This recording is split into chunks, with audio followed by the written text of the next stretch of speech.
Alright guys, so I want to walk you through how to delete apps on your Apple TV 4K. Pretty easy process.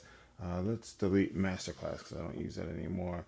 So to delete this app, let me pull it up a little higher. You're going to press and hold, and then you're going to get the option right there to delete that app, and you're going to select delete.